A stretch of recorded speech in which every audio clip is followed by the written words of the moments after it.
கண்டிப்பாக உங்களை முன்னேற்றி உங்களை வந்து முன்னாடி கொண்டு போகிறது என்ன அப்படின்னு பார்த்தீங்கன்னா இந்த திருதியில இருக்கக்கூடிய இந்த கோயில் தான்.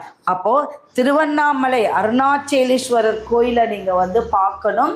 அந்த ஈஸ்வரனை பார்க்கும்போது என்னன்னா திருவண்ணாமலைக்கு என்ன ஒரு பலம் இருக்கு, கிரிவலம் இருக்கு.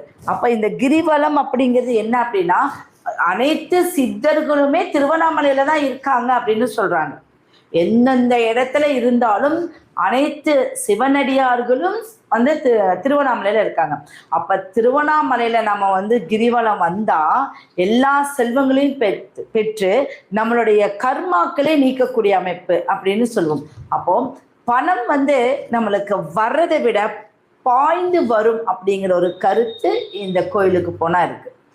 நம்ம அதிர்ஷ்டம், நம்ம வந்து ஒரு இடத்துக்கு போறோம், அதிர்ஷ்டமான முறையில் நம்மளுக்கு ஏதாவது வந்துச்சு அப்படின்னா நம்மளுக்கு எவ்வளவு சந்தோஷம். அப்ப அது